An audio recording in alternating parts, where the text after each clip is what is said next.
Hari ini, marilah kita mempelajari ajaran Tuhan dalam Alkitab dengan tajuk khutbah, Hari Penghakiman dan Hari Keselamatan. Sampai sekarang di bumi ini, Tuhan telah memberi semua manusia peluang untuk bertaubat dan masa untuk mencarinya, serta mempercayainya dengan betul. Hari itu akan tiba apabila Dia akan menghakimi setiap orang menurut perbuatan dan memisahkan orang yang pergi ke syurga dengan orang yang tidak. Hari itu disebut Hari Penghakiman. Bagi umat yang diselamatkan, Hari Penghakiman ialah Hari Keselamatan. Kedua-dua hari itu tidak berlaku pada hari yang berbeza. Bagi orang yang akan diselamatkan, itulah Hari Keselamatan. Namun bagi orang yang akan menerima hukuman kekal, itulah Hari Penghakiman. Jadi, kita perlu fikir baik-baik, apakah kriteria serta apa yang akan digunakan oleh Tuhan untuk menghakimi dan memberi keselamatan pada Hari Penghakiman. Bagi orang yang menuruti ajaran 66 buah buku Alkitab, bertaubat selepas dibuang ke bumi kerana berdosa di syurga, mematuhi ajaran Tuhan dengan baik, dan berusaha untuk memulihkan kemuliaan kerajaan syurga, Tuhan akan memberi mereka keselamatan.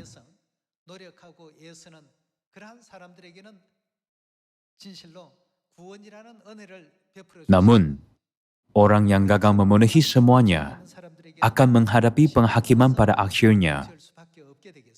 Kalau begitu, kita harus lihat kembali sejarah dan bezakan dengan betul apakah yang menggembirakan Tuhan dan apa yang membangkitkan kemurkaannya.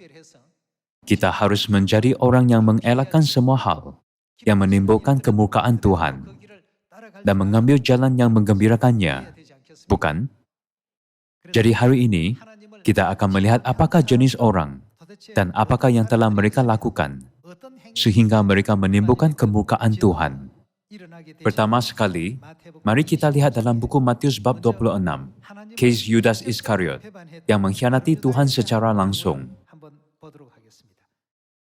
Buku Matius bab 26 ayat 20 tertulis, setelah hari malam, Yesus duduk makan bersama-sama dengan ke-12 murid itu. Dan ketika mereka sedang makan, Ia berkata, "Aku berkata kepadamu, sesungguhnya seorang di antara kamu akan menyerahkan aku." Dan dengan hati yang sangat sedih, berkatalah mereka seorang demi seorang kepadanya, "Bukan aku, ya Tuhan?" Ia menjawab, "Dia yang bersama-sama dengan aku, mencelupkan tangannya ke dalam pinggan ini. Dialah yang akan menyerahkan aku. Anak manusia memang akan pergi sesuai dengan yang ada tertulis tentang dia. Akan tetapi celakalah orang yang olehnya anak manusia itu diserahkan. Adalah lebih baik bagi orang itu. Bagaimana? Sekiranya ia tidak dilahirkan." Jika kita melihat Alkitab sebab Yudas Iskariot mengkhianati Yesus, itu adalah kerana semua yang dilakukan Yesus tidak berkenan dengan hati Yudas. Kemana sahaja Yesus pergi, ada orang yang menerima ajarannya. Sebaliknya, ada juga orang memfitnah dan menghalangnya. Ada orang memuji Dia, dan ada yang tidak. Meskipun Yesus diejek, Dia tetap diam dan mengambil berat tentang keselamatan manusia. Yudas Iskariot mengharapkan Yesus memusnahkan orang Rom yang menindas umat Israel sekaligus dan membinasakan Empire Rom dalam sehari demi umat Israel. Dia mengharapkan Mesias yang penuh karisma, kepemimpinan, pandai berperang, kuat dan berkuasa. Namun, semuanya tidak ditemui dalam Yesus. Yesus selalu lembut, rendah hati dan damai. Dia hanya mengatakan kerajaan Tuhan yang tak terlihat. Jadi, imannya terhadap Yesus terus melemah. Mula-mula, dia pasti beriman kuat terhadap Yesus. Jadi dia dapat menjadi salah seorang rasul, bukan? Namun, Apabila dia mengamat-amatinya, akhirnya dia mendapati bahwa Yesus tidak berbeza dengannya. Jadi dia berkomplot dengan para imam besar untuk menjual Yesus demi 30 wang perak. Tuhan bertanya, pada hari penghakiman, apa akan terjadi kepada Yudas Iskariot? Dia akan berdiri di mana? Melihat masa depan Yudas Iskariot, Yesus berkata, "Sudahlah besar kerana dosa surgawi yang harus ditanggungkannya. Tetapi sekarang, dia juga harus menanggung dosa yang dilakukannya di bumi. Lebih baik jika dia tidak dilahirkan."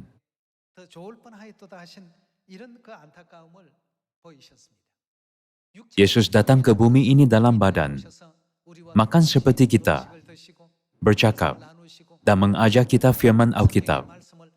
Pada satu ketika, Yudas Iskariot mula menganggap sendiri lebih baik daripada Yesus. Apabila askar Rom memungut cukai, Yesus juga membayar cukai. Dalam matanya, dia tidak kelihatan seperti Mesias yang Maha Kuasa. Sebab itulah akhirnya dia menjual Yesus. Marilah kita ingat sekali lagi bahwa jenis orang seperti itu akan menimbulkan kemukaan Tuhan dan dihukum pada akhirnya. Kita pasti tidak boleh ambil jalan seperti itu. Perbuatan yang memalukan, menjual Tuhan yang memperolehinya dengan darah sendiri, demi 30 wang perak. Pada hari penghakiman Tuhan, Tuhan akan berkata berulang kali, adalah lebih baik orang itu sekiranya ia tidak dilahirkan. Lebih baik jika dia tidak percaya. Lalu dia tidak akan melakukan dosa. Kejahatan yang menjual Yesus demi wang, kerana tidak mempercayainya, akan menjadi dosa yang paling keji pada hari penghakiman. Bukan itu sahaja, apabila melihat perjanjian lama, Nabi Bilam juga orang yang sangat jahat. Dijemput oleh Balak Raja Moab, Nabi Bilam pergi ke tempat Balak. Apabila disuruh mengutuk umat Israel, kerana dia ialah seorang nabi, dia beberapa kali menolak. Mula-mula dia berkata, bagaimana aku boleh mengutuk umat Tuhan? Namun akhirnya, dia memberitahu rancangan jahat agar umat Tuhan dikutuk kepada Raja Balak. Melalui Balak, Nabi Bilam meletakkan jerat di depan umat Israel agar mereka makan makanan yang dipersembahkan kepada berhala dan mencabul. Ini membangkitkan kemukaan Tuhan ke atas umat Israel. Lalu sebanyak 24,000 orang dibunuh dalam sehari. Janganlah kita anggap sejarah ini tidak berkaitan dengan kita. Kita harus bermuhasabah dengan berfikir, adakah rohku berada dalam keadaan sebegitu dan menimbulkan kemukaan Tuhan tanpa sedar, agar kita dapat berdiri benar di depan Tuhan. Kita harus bersungguh-sungguh agar hari penghakiman menjadi hari keselamatan bagi kita. Mari kita lihat buku Bilangan, bab 25 ayat 1. Sementara Israel tinggal di Sitim, mulailah bangsa itu berzina dengan perempuan-perempuan Moab. Perempuan-perempuan ini mengajak bangsa itu ke korban sembelihan bagi Tuhan mereka. Lalu bangsa itu turut makan dari korban itu dan menyembah Tuhan orang-orang itu. Ketika Israel berpasangan dengan Baal Peor, bangkitlah murka Tuhan terhadap Israel.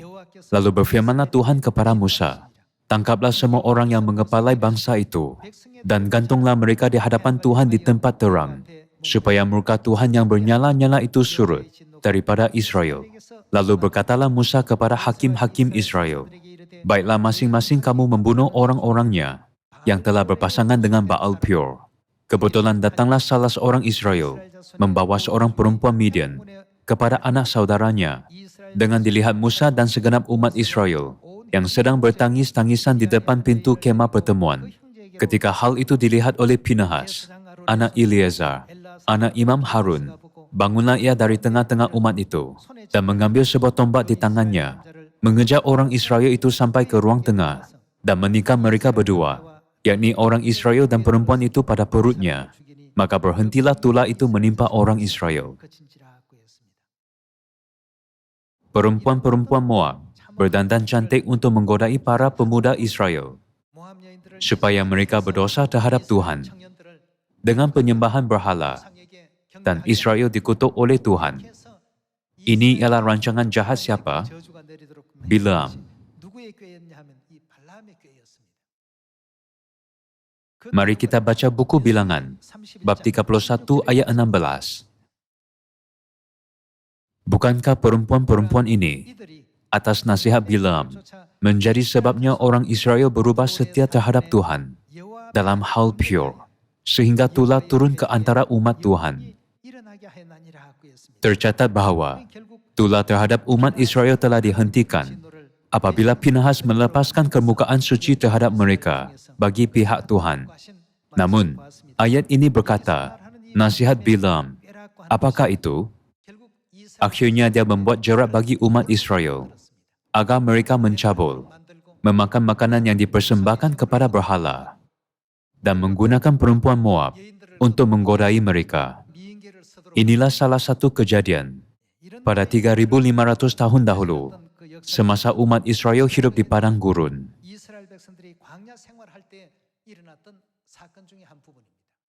Dalam buku Wahyu juga, Tuhan merekodkan kejadian itu.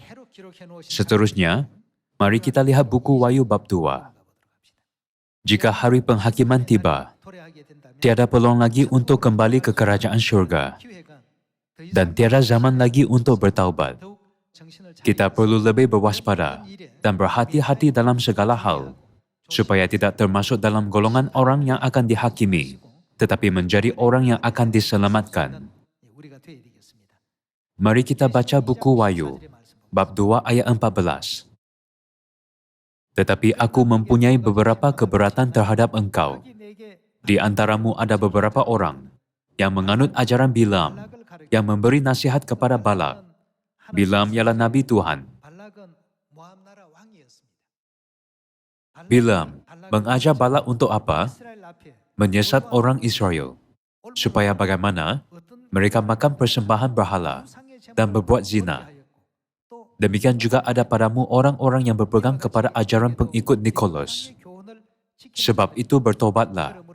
Jika tidak demikian, aku akan segera datang kepadamu, dan aku akan memerangi mereka dengan pedang yang di mulutku ini. Maksudnya Tuhan akan marah, bukan? Kita tidak boleh jatuh ke dalam rancangan jahat, seperti nasihat Bileam. Dia harus bantu umat Tuhan mengingati firman-Nya dan mengharapkan syurga abadi. Namun, dia membuat mereka jatuh, digodai oleh perempuan, dan akhirnya makan makanan yang dipersembahkan kepada berhala dan melayani berhala. Siapa membuat muslihat itu agar umat Israel kehilangan pembezaan? Dialah Nabi yang bernama Bileam. Apabila dia disuruh mengutuk umat Israel oleh Raja Balak, dia tidak dapat menolaknya. Akhirnya, dia memberitahu Raja Balak nasihat untuk buat umat Israel tersandung. Kalian semua, Tuhan berkata bahawa dia sendiri akan melawan orang yang memegang ajaran Bileam pada zaman ini juga. Maksudnya Tuhan marah, bukan? Jika mereka berdiri di depan takhta pengadilan, adakah mereka akan dihakimi untuk ke syurga atau ke neraka? Marilah kita memahami hal ini dengan betul pada zaman ini, agar kita dapat sentiasa mematuhi kehendak Tuhan dan kebenarannya yang baik. Antara orang yang Tuhan curahkan kemukaan apabila mereka berdiri di depan takhta penghakimannya ialah Isabel dan Ahab. Ahab ialah Raja Israel. Isabel ialah isteri Raja Ahab. Tolong jangan lupa apa yang telah dilakukan mereka, dan tolong jalanilah kehidupan dengan berfikir. Kita tidak seharusnya menjalani kehidupan seperti mereka. Mari kita lihat buku 1 Raja-Raja, bab 16. Bab 16 ayat 29 tertulis, Ahab anak Omri menjadi raja atas Israel dalam tahun ke-38 zaman Asa, Raja Yehuda. Dan Ahab bin Omri memerintah 22 tahun lamanya atas Israel di Samaria. Ahab bin Omri melakukan apa yang jahat di mata Tuhan, lebih daripada semua orang yang mendahuluinya. Seakan-akan belum cukup ia hidup dalam dosa-dosa Yeroboam bin Nebat, maka ia mengambil pula Isabel, anak Etbal, raja orang Sidon, menjadi isterinya, sehingga ia pergi beribadah kepada Baal dan sujud menyembah kepadanya. Ayat 32. Kemudian ia membuat mezbah untuk Baal itu di kuil Baal yang didirikannya di Samaria. Sesudah itu Ahab membuat patung Asyerah, dan Ahab melanjutkan bertindak demikian, sehingga ia menimbulkan sakit hati Tuhan, Tuhan Israel, lebih dari semua raja-raja Israel yang mendahuluinya. Jadi akhirnya, Tuhan bakal menghukum mereka di bumi ini atas kejahatan mereka. Apabila Isabel mati, dia dibuang keluar dari tingkap, dan mayatnya dimakan oleh anjing. Begitulah akibatnya yang mengerikan. Tuhan hanya mengatakan hukuman mereka secara ringkas, dengan apa yang dapat kita lihat dan rasai di bumi. Mari kita lihat buku 2 Raja-Raja, bab 9 ayat 8. Dan segenap keluarga Ahab akan binasa, dan aku akan menenyapkan daripada Ahab setiap orang laki-laki, baik yang tinggi maupun yang rendah kedudukannya di Israel. Dan aku akan memperlakukan keluarga Ahab sama seperti keluarga Yeroboam bin Nebat, dan sama seperti keluarga Baesa bin Ahia. Isabel akan dimakan anjing di kebun di luar Yisrael, dengan tidak ada orang yang menguburkannya. Kemudian Nabi itu membuka pintu, lalu lari. Inilah babak kehendak Tuhan disampaikan, yaitu ramalan yang mengerikan bahwa Isabel akan dimakan anjing. Dalam case Isabel dan Ahab, ada perampasan kebun anggur Nabot. Betul? Buku 1 Raja-Raja, bab 21 ayat 1. Sesudah itu terjadilah hal yang berikut. Nabot orang Yisrael mempunyai kebun anggur di Yisrael, di samping istana Ahab, Raja Samaria. Berkatalah Ahab kepada Nabot, berikanlah kepadaku kebun anggurmu itu, supaya ku jadikan kebun sayur. Sebab letaknya dekat rumahku, aku akan memberikan kepadamu kebun anggur yang lebih baik daripada itu sebagai gantinya. Atau jikalau engkau lebih suka, aku akan membayar harganya kepadamu dengan wang. Jawab Nabot kepada Ahab, kiranya Tuhan menghindarkan aku daripada memberikan milik pusaka nenek moyangku kepadamu. Lalu masuklah Ahab ke dalam istananya dengan kesal hati dan gusar, karena perkataan yang dikatakan Nabot, orang Yisrael itu kepadanya, tidak akan ku berikan kepadamu milik pusaka nenek moyangku. Maka berbaringlah ia di tempat tidurnya, dan menelungkupkan mukanya, dan tidak mau makan. Lalu datanglah Isabel, isterinya, dan berkata kepadanya, apa sebabnya hatimu kesal, sehingga engkau tidak makan? Lalu jawabnya kepadanya, sebab aku telah berkata kepada Nabot, orang Yisrael itu, berikanlah kepadaku kebun anggurmu dengan bayaran wang, atau jika engkau lebih suka, aku akan memberikan kebun anggur kepadamu sebagai gantinya. Tetapi sahutnya, tidak akan ku berikan kepadamu kebun anggurku itu. Kata Yezebel, isterinya kepadanya, bukankah engkau sekarang yang memegang kuasa raja atas Israel? Bangunlah, makanlah dan biarlah hatimu gembira. Aku akan memberikan kepadamu kebun anggur Nabot, orang Israel itu. Kemudian ia menulis surat atas nama Ahab, memeteraikannya dengan meterai raja, lalu mengirim surat itu kepada tua-tua dan pemuka-pemuka yang diam sekota dengan Nabot. Dalam surat itu ditulisnya demikian, maklumkanlah puasa, dan suruhlah Nabot duduk paling depan di antara rakyat. Suruh jugalah 2 orang dursila duduk menghadapinya, dan mereka harus naik saksi terhadap dia, dengan mengatakan, engkau telah mengutuk Tuhan dan Raja. Sesudah itu bawalah dia keluar, dan lemparilah dia dengan batu sampai mati. Inilah strategi Isabel. Dia membuat rancangan jahat untuk bunuh Nabot, dan ambil kebun anggurnya untuk Raja Ahab. Kerana kebun anggur itu akan tiada pemilik selepas Nabot mati. Jadi dia menjalankan kejahatan itu. Teruskan dengan ayat 11. Orang-orang sekotanya, yakni tua-tua dan pemuka-pemuka yang diam di kotanya itu, melakukan seperti yang diperintahkan Isabel kepada mereka, seperti yang tertulis dalam surat yang dikirimnya kepada mereka. Mereka memaklumkan puasa dan menyuruh Nabut duduk paling depan di antara rakyat. Kemudian datanglah dua orang, yakni orang-orang dursila itu, lalu duduk menghadapi Nabut. Orang-orang dursila itu naik saksi terhadap Nabut di depan rakyat. Katanya, Nabut telah mengutuk Tuhan dan Raja. Sesudah itu mereka membawa dia keluar kota, lalu melempari dia dengan batu sampai mati. Setelah itu mereka menyuruh orang kepada Isabel, mengatakan, Nabot sudah dilempari sampai mati. Segera sesudah Isabel mendengar bahwa Nabot sudah dilempari sampai mati, berkatalah Isabel kepada Ahab, bangunlah, ambillah kebun anggur Nabot, orang Yizreel itu, menjadi milikmu, karena Nabot yang menolak memberikannya kepadamu dengan bayaran wang sudah tidak hidup lagi, ia sudah mati. Segera sesudah Ahab mendengar bahwa Nabot sudah mati, ia bangun dan pergi ke kebun anggur Nabot, orang Yizreel itu, untuk mengambil kebun itu menjadi miliknya. Melalui kejadian bagaimana Raja Ahab dan Isabel mengambil kebun anggur Nabot, Tuhan meramalkan penyatuan gereja dengan penyembah berhala. Nabot melambangkan umat yang cuba melindungi kebenaran Tuhan apabila syaitan ingin mengambilnya. Kerana mereka berpegang pada kebenaran seteguhnya, Edik Milan diumumkan pada tahun 313 Masihi dan gereja ditinggikan di Empire Rome yang menyembah Dewa Matahari. Ketika itu, orang Kristen berfikir, sekarang gereja kita diiktiraf oleh dunia. Kalian semua, janganlah terlalu harapkan hal itu. Gereja kita harus diiktiraf oleh Tuhan. Selepas meninggikan Nabot, Isabel dan Ahab melakukan apa?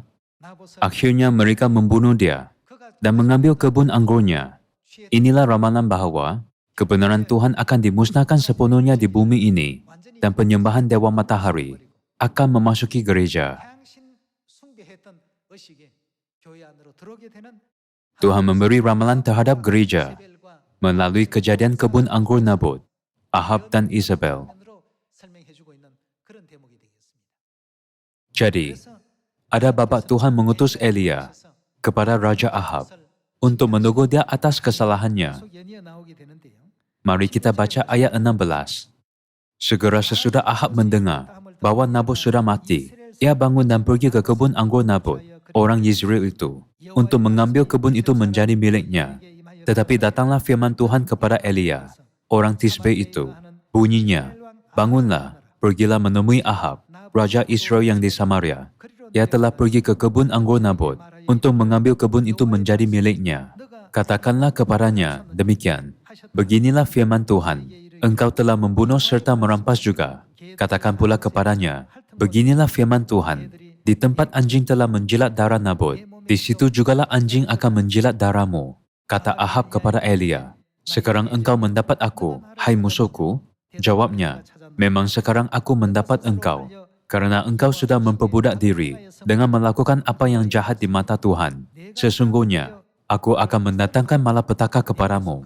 Aku akan menyapu engkau dan melenyapkan setiap orang laki-laki dari keluarga Ahab, baik yang tinggi maupun yang rendah kedudukannya di Israel.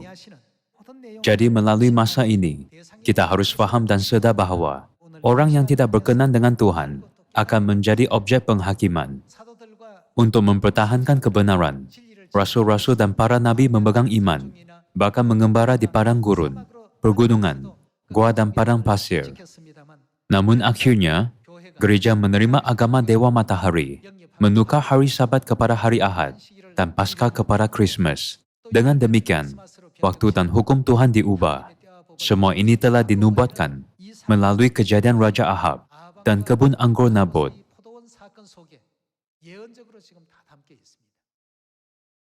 Tuhan mengumumkan melalui Elia bagaimana mereka semua akan mati. Inilah contoh untuk mengajar kita akibat orang yang tidak mematuhi kebenaran perjanjian baru Tuhan yang suci pada zaman ini. Orang yang beribadah pada hari Ahad atau menyambut Christmas akan menerima akibat yang sama dengan Ahab dan Isabel. Kita dapat melihatnya melalui ramalan Alkitab.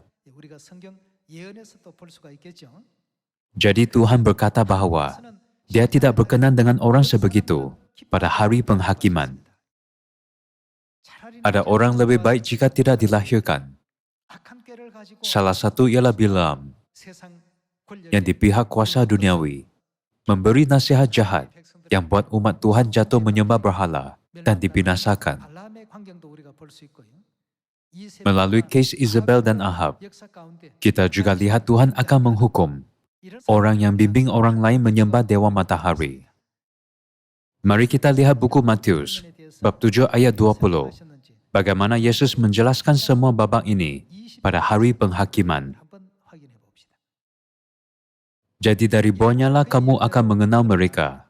Bukan setiap orang yang berseru kepadaku, Tuhan, Tuhan, akan masuk ke dalam kerajaan surga, melainkan dia yang melakukan kehendak Bapa-Ku. Bagi orang yang melakukan kehendak Bapa, yaitu orang yang akan memasuki surga, hari penghakiman ialah hari keselamatan. Ayat 22. Pada hari terakhir banyak orang akan berseru kepadaku, Tuhan, Tuhan, bukankah kami bernubuat demi namamu, dan mengusir setan demi namamu, dan mengadakan banyak mujizat demi namamu juga? Pada waktu itulah aku akan berterus terang kepada mereka, dan berkata, aku tidak pernah mengenal kamu, enyahlah daripadaku, kamu sekalian pembuat kejahatan. Apa yang akan Tuhan katakan kepada mereka? Aku tidak pernah mengenal kamu, enyahlah daripadaku, kamu sekalian pembuat kejahatan. Teruskan dengan ayat 24. Setiap orang yang mendengar perkataanku ini dan melakukannya, ia sama dengan orang yang bijaksana, yang mendirikan rumahnya di atas batu. Orang yang mendirikan rumahnya di atas batu, ialah orang yang menganggap Kristus sebagai dasar iman. Merekalah orang yang bijaksana. Ayat 25. Kemudian turunlah hujan dan datanglah banjir, lalu angin melanda rumah itu. Tetapi rumah itu tidak rubuh, sebab didirikan di atas batu. Tetapi setiap orang yang mendengar perkataanku ini, dan tidak melakukannya, ia sama dengan orang yang bodoh, yang mendirikan rumahnya di atas pasir. Kemudian turunlah hujan, dan datanglah banjir, lalu angin melanda rumah itu, sehingga rubuhlah rumah itu, dan hebatlah kerusakannya. Dan setelah Yesus mengakhiri perkataan ini, takjublah orang banyak itu mendengar pengajarannya. Ada orang ikut kebenaran serta hukum Tuhan, dan ada orang tidak. Meskipun mereka mendengar Tuhan berfirman, enyahlah daripadaku, kamu sekalian pembuat kejahatan. Akibatnya, sekumpulan orang akan berada di bawah kemukaan Tuhan. Dan sekumpulan lagi telah melihat bagaimana Tuhan menghalau pembuat kejahatan, lalu menyadari bahawa mereka mesti mematuhi kebenaran dan hukum Tuhan. Mereka membina iman mereka di mana? Mereka membina iman di atas batu. Mereka menerima, percaya, dan mengikuti semua ajaran Kristus yang merupakan batu. Mereka menyadari harus tinggal dalam ketetapan, peraturan, dan hukum Tuhan untuk memasuki syurga. Pada zaman ini juga, hari keselamatan dan hari penghakiman semakin dekat. Banyak orang di sekeliling kita masih tidak mengambil berat tentang hari penghakiman. Namun, kita telah menerima Bapa dan Ibu Syurgawi, dijemput masuk ke kebenaran oleh roh dan pengantin perempuan, seperti ajaran Alkitab, serta sedang menerima semua kebenaran perjanjian baru. Kita tidak mengikuti pelanggaran hukum, tetapi kebenaran yang menggembirakan Tuhan dan akan tiba-tiba berubah pada saat terakhir. Dapatkah Anda bayangkan betapa bezanya masa depan orang yang tidak mempercayai Tuhan dengan kegemilangan masa depan dan nilai kehidupan kita yang sungguh-sungguh mempercayainya?